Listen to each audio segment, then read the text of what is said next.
Gaurav, thank you so much for being on our podcast. You are a founder, you're a growth leader, you're a startup growth advisor. You studied econ in college, which I'm interested to learn about. You cut your teeth as a consultant for Oliver Wyman. You then joined Superhuman as part of the founding team. I have been a Superhuman customer since I think 2018. So I'm really familiar with what you all have built and think it's incredible. But you wore a bunch of hats at the company. You were head of growth, you were head of product and marketing, you were head of analytics, and you were head of growth again. You're wrapping up what I think is almost 10 years at the company, and you're moving into advising. You're going to be focused on B2B SaaS companies, PLG, B2C companies. We can talk about that. But tell us the journey in your own words and how we got to now. What were the big steps along the way? Yeah, mate, I think you covered all the big steps. No, first of all, thanks for having me on the pod. Super excited to be here. Appreciate it.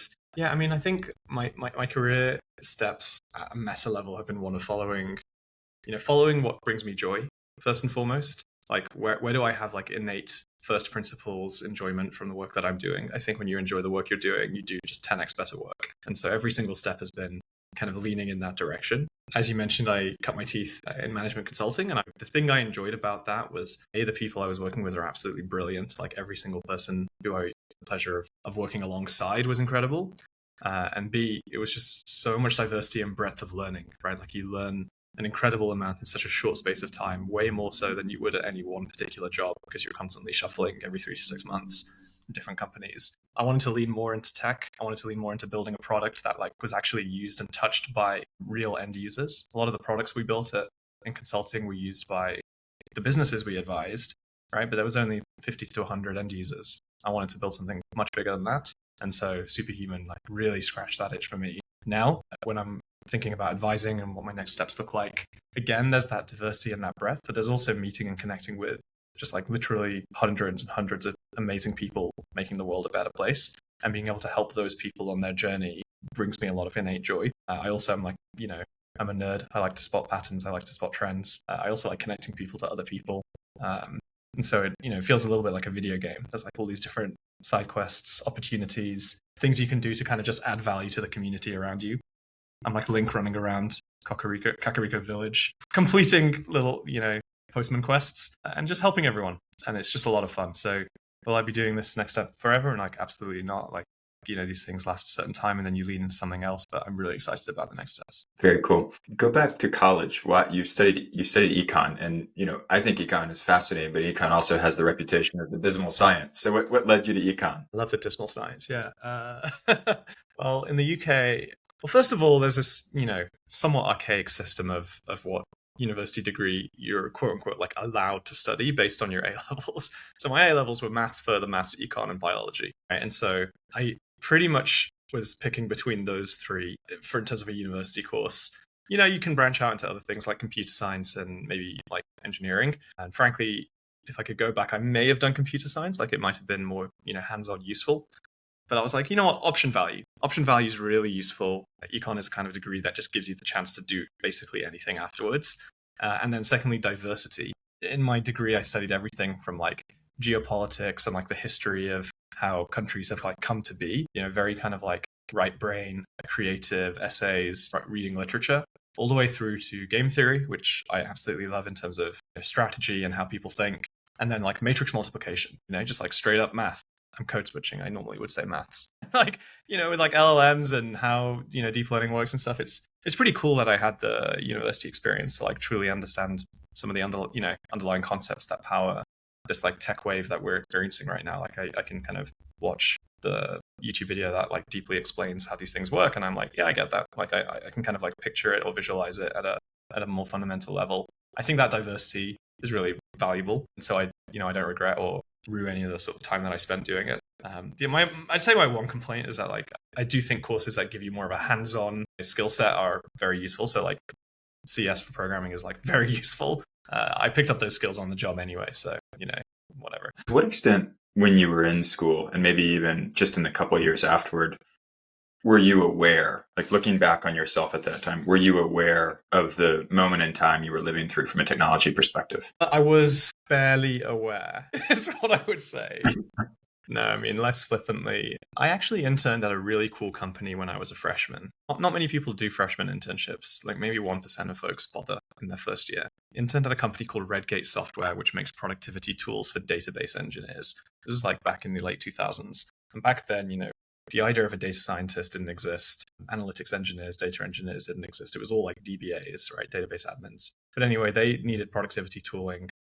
I have two databases that need to constantly be in sync. How do I sync those databases? Like we're talking the schemas and also the contents. I'm writing a lot of SQL. How do I write that SQL 10 times faster? So Redgate made all those tools. And at least for me, the eye opener was when I interned at Redgate and I did like basically what would be now known as like an internal PM, like a tooling PM or a RevOps, sales ops kind of a role. Like I built internal tools to make the sales team make more money, which was incredible because I just like got to span 3 or 4 or 5 different disciplines really fast and learn SQL. This is sort of being exposed to the world of SQL and data that really opened my eyes. Like from that internship onwards, I was like constantly evaluating the world through this lens of like data and what SQL database probably powered whatever like interface or system I was working with. Like I would look at the train times in my local town and I'd be like, oh, I bet there's like a SQL database somewhere that's like powering this. And that for me was like the eye opener of like, okay, data, right? Data is really cool and powerful and useful, which then led to being very technical in a consulting capacity, which then led to learning how to code, which then led to being a really hands-on growth individual as opposed to just someone who like deals in strategy and tactics. I can actually like build stuff and visualize and analyze stuff myself. And then that, snowballs into I guess where I am today in terms of being a very sort of analytical growth practitioner. Take us into Superhuman. This was, it seems like at least chronologically, this is like the most formative and influential part of your career, the longest part of your career. Certainly the longest, yeah. Formative, I would say, was consulting though. Consulting. Yeah, in terms of learning like rigor and my core skill set. Well, I don't know, the foundations of my skill set, I would say. But yeah, certainly the longest and definitely the most formative in terms of understanding startups, understanding tech, everything to do with selling software, scaling companies. Well, before we go to Superhuman, then take us into Oliver Wyman a little bit more. So rigor is a major takeaway and an output. But if you had to kind of synthesize the key things that you took away from that experience, how do you synthesize them at this point? Okay, so when you're in consulting, when you're a client paying for strategy consultants, you're paying top dollar. I think the day rate, the charge rate was like, and maybe this is less than what like I charge, right? In terms of advising or what have you. But I was 21, right? Like I'm just like a kid and they're charging like 2K a day for me. I'm like, what the heck? I'm like 21. I don't know anything, right? So obviously I don't make that money in strategy consulting. It's like, that's the partner's fees and then it gets distributed across the firm and so on and so forth. I just get a salary. But the pressure's on when you're a strategy consultant. Like you have to deliver value. You have to figure it out really fast. So there was kind of like that constant pressure to be doing incredibly valuable work and to look for leverage and scale and automation, but then also to just find and solve really hard problems. Like if you were solving like small problem over here, but you identified like bigger, more important problem over here, you should go and like talk to the client about that, tackle it, try and solve it. I mean, that's what the partners, engagement managers did, is like they kind of moved from problem to problem, found the highest leverage touch point. So if I synthesize what I learned, it's like, find the highest point of leverage in the business, right? Like don't be constrained to just one area. Notice where the biggest issue is, where if you spent a couple of days or a couple of weeks on it, like it could have a massive impact on the trajectory of things. The rigor and like the correctness or the exactitude of your solution is also incredibly important. Like many strategy firms just deliver kind of wishy-washy recommendations in a deck. We were building real tools and software that people had to trust. And so it had to produce recommendations that were absolutely correct and inspectable and, code that worked and products that like wouldn't fall over for critical business decisions. So there was also an element of just like quality of what we did and like double checking everything, dotting your I's, crossing your T's. So I definitely learned quality and rigor in terms of like more what I was doing hands-on. I think the third thing, and I'll probably draw a line under 3, is I don't know if this is true of all consulting firms. Oliver Wyman's really good about developing people. Like it's really good about giving people feedback. Like you're getting input from your manager every 6 weeks. You're getting a formal review practically every 3 months. Most people get a review once a year in tech. And so I really learned both on the receiving end and also on the giving end how to like grow people. And I consistently saw at Superhuman, the people I worked with generally kind of grew the fastest inside of the company. Like they had the fastest trajectories, their careers accelerated. I think it's just about that feedback loop of hearing what you could be doing better and then leaning into that and then getting the support and guidance to do it. Was there anybody at Oliver Wyman that kind of clearly picked up on the fact that you wanted to go build? Yes, there was. And I'm eternally grateful to him. He's a very amazing human being. His name is Ethan. And he joined the company maybe, I think it was like 7 or 8 years before I did. Brilliant guy, Harvard grad, just, joined as a consultant and was doing the thing. And then at a certain point in time, he realized he didn't really want to be a strategy consultant anymore. It was too much pressure. Like the culture wasn't his vibe. He noticed this problem, which was that no one knew anything technical at Oliver Wyman. This was like mid 2000s, right? And he was like, screw it, I'm just going to go basically be the systems IT guy. And so people were just like, okay, go do that. And so he went and did that as like an individual contributor and built like a platform for case teams to sort of work on, where he managed the infra, the servers and the databases that case teams relied on to like do their work. So we moved from like spreadsheets to SQL databases. And then in doing so, we moved from tens of thousands of rows of data to like billions of rows of data. So we were going into like the world's biggest grocery stores and being like, give us billions of data, rows of data, and we'll figure out which promos are making you money and like where you should make cuts. It was like super cool, right? Like these companies were like, you can just do that. And we were like, yeah, like how do you do that? Well, there's this guy, Ethan, who like runs all this infrastructure. Don't worry about it. It's fine. We have a guy. We have a guy. We literally have a guy. And so like, he called it the central team. Like it was literally the central team that supported all these like distributed project teams. And then he started hiring into the central team internally. Like he kind of poached and recruited like technical people, got that team to like maybe 4 to, 4, 6, 10 over like 2, 3, 4 years. About 4 years and maybe 5 years into that journey, he picked up on the fact that I was like one of these incredibly technical people. I come into the consulting firm with my Redgate SQL experience. I'm building software. I think actually how it happened was I was hitting his servers with too much load because of my queries, right? Like I'm just, my IO, my data transactions are just way bigger than anybody else's. And then over a certain, time frame, he sort of like pulled me into the fold of like, hey, do you want to join this team? Which went through several like name iterations, but eventually became Labs and is now digital. Oliver Wyman Digital. It's like one of the biggest practices in terms of revenue. And he was like, do you want to be part of this thing? And we run like a startup. We're like 10 people in this company of thousands, and we build software and like we're supporting all these case teams. We're building like reusable product components for our case teams. And I was like, hell yeah, that sounds awesome. So he really like sponsored my transition out of strategy and into like tech. We're still client facing. We're still, doing the strategy stuff. We're also building. He also like advocated for me to move to San Francisco from the London office. And then I was with that team from like 10 to 15 people all the way through to like close to 100. And now that team is like hundreds of people, if not more. And every strategy consultant does this. McKinsey, BCG, Bain, they all have like a digital team. They're all like doing data science, ML, productizing their thoughts. But we were like relatively far ahead of the curve. In fact, many of the labs people we all like shuffle around to different firms, like went to those other firms to kind of start those practices and build them out, etc. But yeah, I think it's really important to have that mentor or that figure who can kind of pick up on your skill, your talent, your interests, and kind of help you go the places you want to go. How did the move to Superhuman happen? Yeah, so people might know that the CEO at Superhuman, Rahul, is in fact my brother. We share the same last name and parents. Hence brothers. Yes, hence brothers. Brothers in the actual and fullness of the word.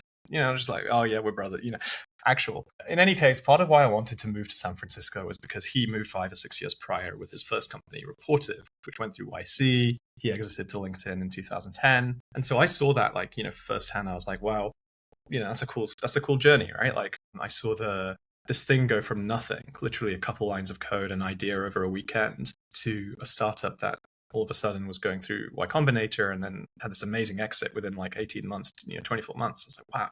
So moving to SF was partly, he was here and like I had other family here too, and it would be cool to be in the same city. There's no specific design to work together.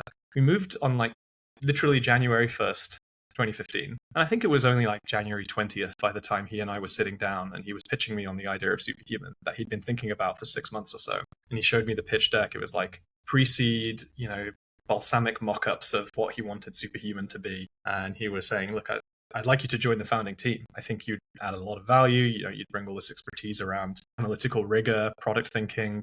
You understand email back to front because you're a management consultant that does like email all day long. And so again, for me, this was exactly what I wanted. I wanted to work on something that would be loved and used and touched by so many people. And so, yeah, that was like a serendipitous timing, but not the specific design of me moving to SF. It just happened to be that as soon as I got here, this thing came up and it's like, this is cool. Let's do this. My younger brother worked with my first company for 5 years, and I thought it was Cool. wonderful. Was there ever any trepidation of working with a sibling, or did it just feel very natural and exciting? It felt very natural and exciting. I think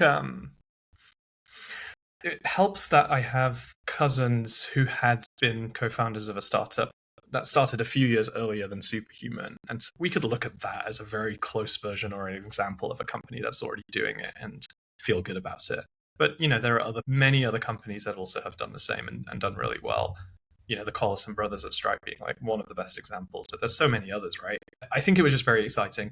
There was just like one component that needed to be set in place, which was like, how do we deal with performance, ahead of time, particularly for other people early stage at Superhuman. They wanted to know that there was like some thought that had gone into this topic, such that if I was not doing my job well, right, that wouldn't fall to other people to awkwardly have to step in or like somehow, deal with. Like Rahul would take ownership of this. And so we did talk about that briefly up front, but then I sort of saw that through another lens, which is like, how do I make sure I'm never in that scenario? And so that's my cue to like whatever work or perform like 20% better than everyone else, so that there's just never even a question. So it was a little bit of that. We just had to like set up the basic kind of like guardrails of, okay, like, if he's going to all this trouble to set this company up and he's the CEO, like the buck does sort of stop with him. But, I think it was an amazing experience, and, I would encourage or recommend other people thinking about it to give it a shot, because I think it can work out just like far better than you might expect. I remember early Superhuman as just this remarkably ambitious and well-articulated vision for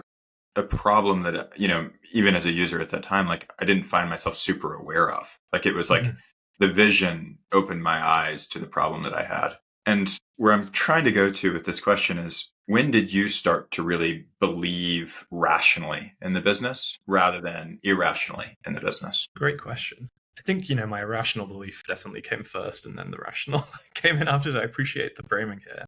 I think I remember a pretty distinct moment, which was about 2 years in. And I remember sitting down in like a coffee shop in San Francisco with my wife. And, I was kind of sharing how things were going. And I was like, it's really happening. Like, this is starting to take off. Like, the stuff I'm seeing, the things people are saying, the things our customers are saying, and the fact that they're all paying customers, right? They're all paying us $30 a month, $360 a year. Like, this is a real serious business here. This isn't some like toy. And it was that moment of starting to like, tickle up against product market fit. We weren't quite there yet. We still had a lot of building to do. There were still many platforms we didn't yet support and so on. But we started to get that feeling that the market was like pulling it out of our hands. In fact, ripping it out of our hands as fast as we could build it. And that feeling, coming especially from the highest expectation customers, was a really powerful one to observe, coming from, a period where you're just building. You're just like fixing bugs, prioritizing building features, kind of like dreaming of a future where people actually care.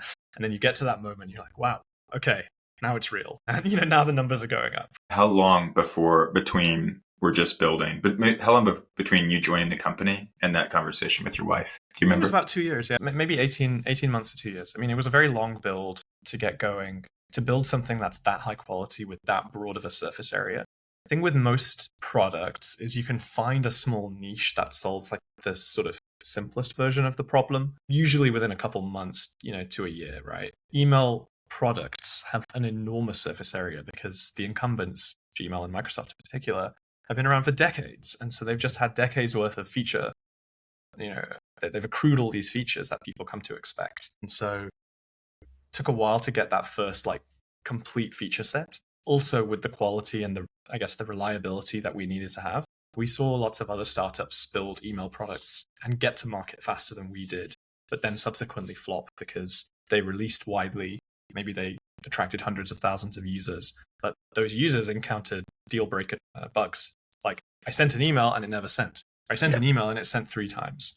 Or I was writing a draft and it just disappeared and there's no way to retrieve it. Like, these are all things that our competitors encountered, and we saw the bug complaint on Twitter. Like we could read it there. It was like out in the open. I'm like, well, if they've got one person complaining about this, they probably have thousands of people experiencing it. I mean, we experienced it too, but we fixed it, as soon as it came up. And it's the kind of thing that happens when you're building an email client. So getting the security and the reliability there, getting the trustworthiness, and then also this like insanely broad surface area was like the first step. And then subsequent platforms, going from Mac to Windows, iPhone to Android, Google to Microsoft support. Those were all like way faster, once you've got the basic framework in place. So you built and ran growth at different moments in the company's journey. I mean, it sounds like you were thinking about and building growth well before there was product market fit during a build phase. And then you ended up, the last couple of years you've been running growth where the company has been scaling and well into its journey with product market fit. Can we talk a little bit about how you approached building a growth function in those different time periods for the company? Yeah. So the first, when you're an IC and if you're the growth person in like a 5-person team, like you're an IC and you're doing a bunch of like legwork and also strategy. Right, like you're thinking maybe you spend an hour or two a day doing strategy, like what's our price, what's our go-to-market, how's our competitive landscape evolving. So you're doing a lot of what would normally fall under like a PM or a PMM, or candidly, it's like just founder level stuff, right? And then you have 7 to 10 hours of just legwork. Like you have customers to onboard, support tickets to answer, demand gen things to do, brand marketing or top of funnel, campaigns. You don't call them campaigns when you're a 5-person team, but it's in a bigger company, it's what you would call a campaign. So you've got all this legwork to do. And so that was the first like incarnation, was like do everything related to customers, and which ultimately helps us grow. At a certain point, you stop having time in the day to do those things and you need to start prioritizing. So the first step of prioritization is which of these things is most important. And my advice to someone who's super early in a company in those roles is to focus on the bottom of the funnel first. Unless, caveat, you're in a competitive ecosystem where you just need to land grab users and share of mind. And if you don't, someone else will. This is pretty true of many companies these days with like AI, for X. They just want to go out and grab the users. So it's like figure out monetization, figure out retention kind of later. It's a precarious position to be in, but it's kind of what you have to do if you have stiff competition from a lot of other upstarts. In our case, and I think in most cases, the fallback of Gmail and Microsoft is always there. And so retention is really the name of the game. Like you have to have solid bottom of funnel mechanics before you go hard on top of funnel. So I like to encourage folks, if they're not in this competitive, dynamic landscape, to make sure that they are retaining their customers the way they want to be retaining them. And they're doing everything necessary to make sure they don't have a leaky funnel. That usually means creating incredible experiences, both in the product and outside. As a growth person, I did a bunch of in-app work, right? Like I built features in Superhuman and shipped them myself. Everything from the keyboard shortcuts you see when you hit question mark to all the tooltips you see when you hover over icons, like I built those. But I did out of product work too. Like I did all of our onboardings. I systematized the way that we handled customer support, all of our bug and feature triage, and then how that flows into product management on the back end. All of that was kind of growth, early stage. And then once those things were in place, I built the first version of the support team to handle that very bottom of the funnel. I then moved to the onboarding team, built the first version of that as well, both doing the onboarding myself and crafting that hands-on experience, then scaling that team. And then it was like, okay, we have the support team, we have the onboarding team. What's next up the funnel? Okay, it's acquisition. So I built our first acquisition team, which then turned into the marketing team. Collectively, that group of people was about 35. It's like 60% of the company at one point was growth. But it was like this weird kind of motley collection of everything go to market. And at a certain point, I was like, okay, this is great, but it's not what I want to do, right? Like leading this group of people is not where I'm deriving the most joy. And I don't think it's the highest point of leverage anymore. And so after, like, that was like a 4-year run, what I just described. After that was done, I handed those teams over to other leaders. We hired in, a head of marketing, a head of customer support was split out into its own thing. And what still needed to be done was analytics and growth product and how that fed the overall machine. So then the next chapter, right, like the next, I guess, of the journey was getting into more of that technical growth, i.e., how do you measure and evaluate the success of things across every lever that the business is pulling? And then obviously like product growth is like a fairly well understood concept these days. It wasn't, 10 years ago, but now it pretty much is. How do you make changes in the product that drive massive amounts of growth, whether those are big strategic things like, the entire core thesis of the product, or small optimizations and tactical things that accrue, growth gains over time. And so those were the areas I sort of moved into once that initial funnel was sort of stood up. Maybe the the way I would play back some of what you're describing is you did what you learned to do from Oliver Wyman, which was identify where the leverage was and then follow the leverage. And 100%. in the early days, it was at the bottom of the funnel. Later on, it was at the top of the funnel. Yeah. And then it was just like higher order strategic things that kind of break the funnel and create a new one. I always saw my role as a growth person as answering the question, what do we need in order to grow? Right? Simple. It's like, don't overcomplicate things. And there was like a 9-month period where what we needed in order to grow was more engineers. So I literally spent like best part of a year hiring engineers for our earliest team. And I applied all my growth thinking and my ability to do growth to recruiting. And I had like a very, very sophisticated engineering, hiring funnel. And that's what it takes. Early stages, you've got to do what you need to do in order for the company to grow. I ran growth briefly for a Series C company. And the way I liked, what was to me very interesting about that company is they had never had a growth function, and bringing in a growth function was in some ways controversial. It's like, what is this growth thing? And does it report to sales? Does it report to product? It hadn't been there from the beginning. And I often tried to articulate, what we were there to do as we're here to understand, A, how the company grows, but we should understand that extremely quickly. Then we should be able to identify constraints on that growth. And once we've understood the most important constraints, we should just go remove those constraints as methodically as we can. Is that a resonant kind of definition in your mind as you kind of think about other growth practitioners who are thinking about how to influence successfully across their companies? I really like the idea of constraints to growth and like methodically removing those in some logical order that makes sense, right? And this is that idea of working from the bottom of the funnel up. A thing that's getting in the way of growth could be really bad retention. You fix that, get it to a level where it flattens off or even increases. Then you don't have enough, or you don't have strong enough activation. So that's, you need to work on that first mile. Then top of funnel, you need to start getting more demand in. That's a very classical way of thinking about things. What's interesting is after a certain point, you've tuned all of those sections of the funnel. You've hit industry benchmarks on your retention, activation, maybe even your top of funnel, or you might hit some saturation point at the top of funnel. And then growth evolves. It kind of like metastasizes almost into like a different thing. It's like, it's no longer about that. It's like, let's take 20 steps back, folks, and talk about product strategy. Why are we even here? What is happening in the market today with our, customers, with technology? Like, what can we do that's different?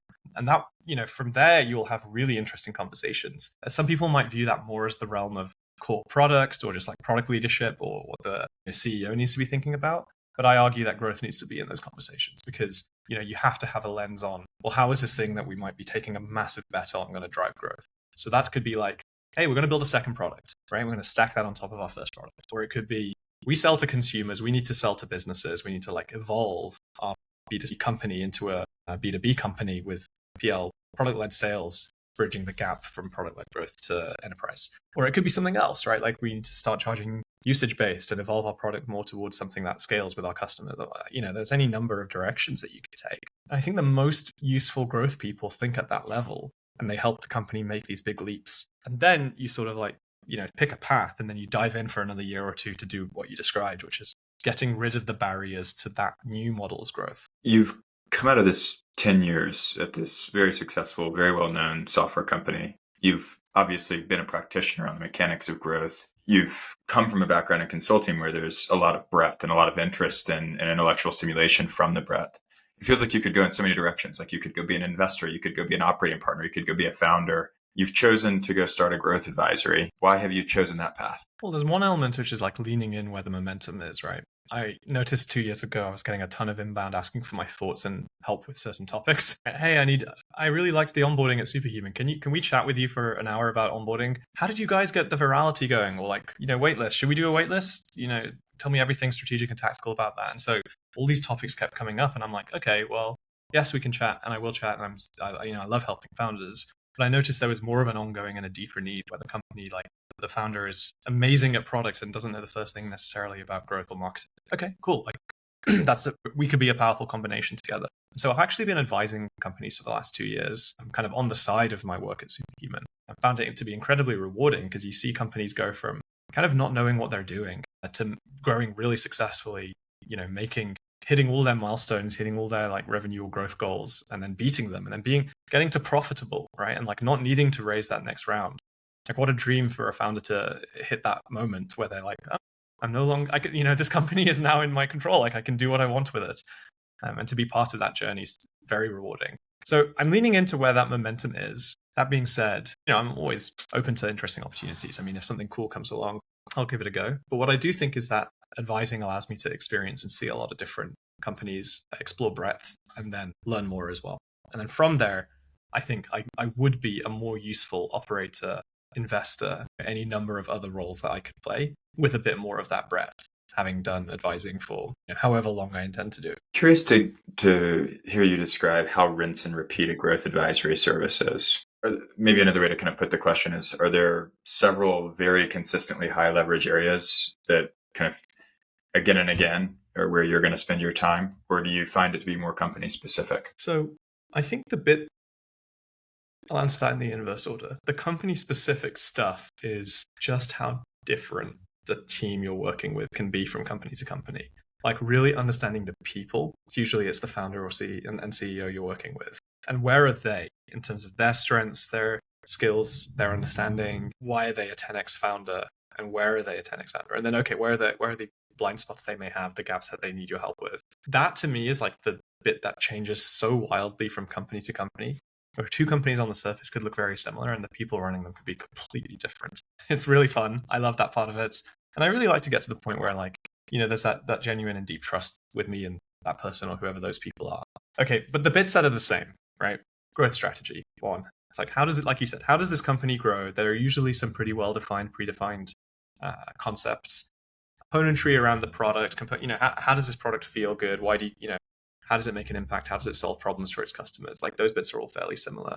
Two would be like their marketing or growth strategy. How do they reach more people? And I see the same themes and patterns emerge in terms of how you construct a good channel strategy, how you go and execute on that, and how do you put that into like a repeatable operational practice inside of the company. And I help a lot with those. And then three, this comes up so much, is like once you've figured all the strategy stuff out, how do you build the right team to go and run this thing? And hiring is something that most companies suck at. And so that's where I end up probably, 80% at least of the companies I work with transition at some point in the first 6 to 12 months to a lot of hiring conversations. We need this head of growth. We need this head of marketing. We need the head of sales. And the head of sales needs to have like 10 people, within 6 to 8 months running the sales engine. And then I'm helping them hire those leaders, hire those ICs, like bring the right talent in. And then once they're in, making sure they're all working efficiently and, productively with each other. So there's a lot of, I guess, repeatability in terms of some of that. Obviously, if the business is one shape or another, like the subject matter changes, but if you dial the altitude up 2 or 3 clicks, you start to see some of those commonalities, which helps because then I can be incredibly useful, quickly pattern matching for the company. But also there is always some strange nuance or oddity that makes this, makes a company different. And that stuff's also really fun to figure out too. I have 2 questions. Have you found that the advisory work is most successful when the company has achieved some modicum of product market fit? Or can it be just as successful in the search for product market fit? My second question is, in the evaluation of a founder's strengths and blind spots, how do you do that evaluation? Is it a perceptiveness that you developed over time around people, or have you found a way to systematize that discovery so that it's very fast? That's a great question. I think it's more of the former. It's like a perceptiveness, having worked with so many different people. But now you put the idea in my head that I'm sure I'm going to be thinking about, back as I'm falling asleep of like, how could I systematize learning? I mean, I've systematized learning about businesses, right? Like I ask every company that wants to chat to fill out like a 15 question type form that like gives me the lowdown on their company, which saves time in that first conversation enormously. But I wonder if I could toss in 4 questions. That's just like, tell me about yourself. Why are you a good founder? What are your strengths? That's an interesting idea. So yeah, I think it's more of a perceptiveness, kind of getting to know them and observing them operate over the first month or 2. The first question, what was your first question? It was around the growth advisory's relevance to companies when they are pre-product market fit searching, or when they have found some modicum of product market. It's way easier when they've found product market fit. And the reason is that a founder's primary job pre-product market fit is to find product market fit. And so you should, if you don't have product market fit, be cycling as rapidly as you can through different product directions, different customer problems, and figuring out where you can kind of meet the customer's needs to a point where you have a product that has product market fit. And if you're doing that correctly as a founder, you're probably cycling through a dozen ideas a week. You're finding one and then really giving it a full swing for as long as it takes to be successful. As an advisor, it's very hard to be in gear with that. Like you come in, maybe you chat once a week, it's hard to be in gear with a founder if they've gone through 12 different ideas in that last time frame. It's possible, and some of the clients I've worked with have been pre-product market fit, and I've kind of helped them think through how to get to product market fit based on the early signal that they've seen. But that really requires like an incredibly strong connection with the advisor and the founder. Usually, I think the founder just needs to navigate that idea maze on their own a bit. And I don't say they have to be at product market fit. I think approaching is also totally fine, kind of on the way to knocking it out, because there comes a point where you have the idea, you've stopped cycling on what you're doing, but now you've got some amount of time of tuning and iterating to get to it. And around that time, I think there are some incredibly important growth foundations to put in place so as to not mess up the next part, which is scaling, right? It's like your pricing model and how you speak about yourself, how your brand lands in the market. Those are things, strategic things I think you want to get right pre-product market fit. That makes growth a lot easier or could make it a lot harder. So around then, I've seen success with working with founders when it's like, okay, there's a line of sight to product market fit. Makes sense. One subject matter that is obviously near and dear to this podcast's heart is pricing. And pricing is very much an important part of the journey to product market fit. I imagine you have learned much about pricing. And so I'm curious to kind of start with this question. And that founders are very, very good at many things, and early stage operators are very good at many things. It feels that potentially pricing is one of those things that maybe they're not as intuitively gifted with. And I wonder if you agree with that or if you disagree with it. 100%. Founders suck at pricing mostly. So why is that? Why do founders suck at pricing? I think founders are good at picking the initial price for their product or service. And that's like the first version of solving the problem, which is like, okay, what are we doing? We're in, a luxury category solving this problem. So let's look at the competition, discuss willingness to pay, and then pick a price. But it doesn't end there. And, you have to think about most companies have some variation in their product and a different price point to meet different customers' needs. And because as a founder, or really as anyone just in the world of tech, as a consumer, as an end user, because when you buy a product, you pretty much pick one of those predefined paths. You don't really think about the entire experience or the entire kind of offering that you were just presented with. Unlike being a user of a product where you can go and explore every nook and cranny of the product, you can kind of click every single part of that experience and understand end to end how this product is constructed. Very few people pause on the pricing screen and take time to click every single part of it and think from the mindset of a freemium user all the way through to an enterprise buyer. Evaluate how that thing was designed to capture the right people into the right buckets and to move those people up from bucket to bucket. Very few people take the time to think that stuff through. Because why would you? It's not part of your buyer's journey to pause and look around. And so I think as a result, founders don't have a lot of that intuitive sense of how to do pricing and packaging more thoroughly beyond just picking that initial price point. And then I think there's a sort of second piece, which is the time dimension. How do you evolve that thing over time? And how do you keep making changes to it like it's part of your product, because it is part of your product? And how do you make those changes in such a way that's useful for the customer and also useful for the business? Again, very, very few founders do this well. It's therefore, I think, a massive opportunity for service professionals, advisors, and also companies and products to help founders with that, because it's such a massive lever on the success of a business. Are there any takeaways from Superhuman's journey with pricing that you think are worth talking about here? I think thing number one is we charged right out of the gate, which many companies don't do. Again, we had the competitive landscape of an existing free incumbent. And by charging out of the gate, that really forced us to have a much higher bar than the incumbents and the competition. If you're in like a land grab and you just need to go get everyone, having like some free offering is a perfectly fine thing to do, or a free trial, whatever, you just like get as many logos, get as many eyeballs as possible. But if you're trying to build something that is high quality and there's a pretty viable alternative to your product, I really recommend charging out of the gate and making sure that that price point then kind of forces your team internally to build something great, and that you're then talking to customers from the get-go about the value that you're bringing. That lesson is a fascinating one, because one sort of well-known way to go compete is to go counterposition on price. But often what startups are doing when they're counterposition on price is they're underpricing the incumbent, or they're undercharging the competition. Whereas you were charging far more than most people had ever conceived of paying for the product. Yeah, and I don't necessarily think by no means should every company do that. It's circumstantial based on the competitive landscape. Underpricing relative to the competition, I think, is fine if your product is fairly similar, right? Like maybe you're a more nimble startup building a very similar product to a well understood existing product that charges. In many ways, I suppose we counter-positioned against, the lower quality big free incumbent. But I do think that is an underrated approach, an underrated strategy. It feels both underrated and more rare. I feel like you see it far less. Yeah, I think so. I am curious to see where things shake out with the current wave of AI for X companies with respect to pricing, because I'm looking at certain categories and seeing all sorts of interesting dynamics play out. Where the product that's giving it away for free, and just like burning a deeper hole in their pocket to support their user base is maybe growing the fastest, and maybe even in revenue because they have share of mind, right? They're the brand name that everyone thinks about in a certain category.